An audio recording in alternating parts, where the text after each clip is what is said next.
ఈ చరిత్ర ఉండి మీరు ఈ రోజు మాట్లాడుతూ ఉన్నారు మహిళల గురించి. ఈ రోజు మీరు మహిళల హక్కుల గురించి మాట్లాడుతూ ఉన్నారు, మైనార్ల గురించి మాట్లాడుతూ ఉన్నారు.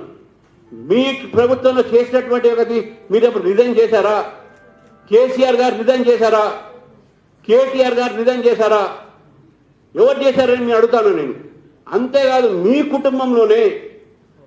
కుటుంబంలోనే ఒక మహిళ సారా వ్యాపారంలో కోట్లాది రూపాయలు కమిషన్ తీసుకుంటే జైలుకు పంపిస్తే మీరు రిజైన్ చేశారా?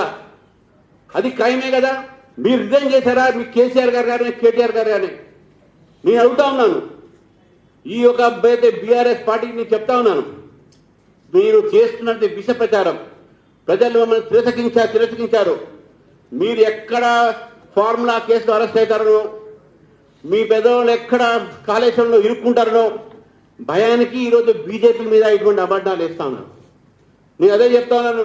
ఈరోజు ఈ యొక్క వీళ్ళకు మీరు ఇన్ని తప్పులు చేసిన తర్వాత, మీరు ఎన్ని తప్పులు, ఈ మామూలు తప్పులు కాదు, ఇది కేవలం ఉమెన్ అగైన్స్ ఎంప్లాయీ. నేను హెరాస్మెంట్ చెప్పాను, మీ ప్రభుత్వంలో జరిగినట్టే మీ వాళ్ళు చేసినటువంటి ఇంటర్మీడియట్ ఎగ్జామినేషన్ జరిగినప్పుడు మాకు తెలుసు, రిజల్ట్స్లో తారుమారు చేస్తే ఒక కంపెనీకి మీరు తెలిసిన వాళ్ళకి ఇచ్చుకుంటే అక్కడ దాంట్లో కూడా మన కరప్షనే.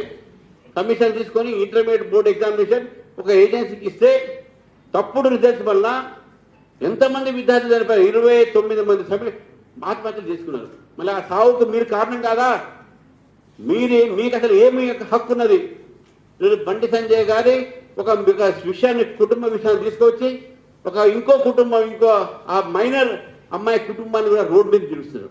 మీకు వేరే కార్యక్రమం లేనట్టు మీ లీగల్ సెల్ టీము, మీ సోషల్ మీడియా టీము, మీ రిటైర్డ్ పోలీస్ ఆఫీసర్స్ టీము ఏం పని లేనట్టు ఇదే పని పెట్టుకున్నారు. నేను బీఆర్ఎస్ పార్టీని అడుగుతాను, what is the moral right your got?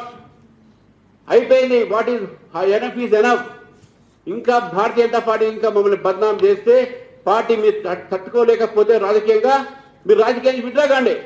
Fight political with us. Don't fight on personal issues. మీ దగ్గర ఇష్యూస్ లేవు కాబట్టి ఈరోజు ఒక కుటుంబ సభ్యుని ఈరోజు మీరు వాడుతూ ఉన్నారు. నిజంగా మీరు మా అబ్బాయి తప్పు చేసి ఉంటే ఆయన రిజైన్ చేయాలంటే, మీ ఇంట్లో ఆడపడి తప్పు చేస్తే మీరెందుకు రిజైన్ చేయలే? కోట్లాది రూపాయలు మీరు తీసుకున్నారు కదా, why did you resign then? ఇవన్నీ కూడా ఆలోచించాలి కేటీఆర్ గారు. మీరేదో రెచ్చగొట్టేసి ప్రజలకు తప్పుడు సమాచారం ఇచ్చేసి బండి సంజయ్ గారి మీదనో ఇంక పార్టీ మీదనో వృద్ధాలంటే తప్పది. ఇట్ ఈజ్ ఒక లీగల్ ఇష్యూ. ఒక కేసు రిజిస్టర్ అయింది, అమ్మాయికి జస్టిస్ జరగాలనే ఆలోచనతో పోలీసులు పనిచేస్తున్నారు కాబట్టి let us leave it to police.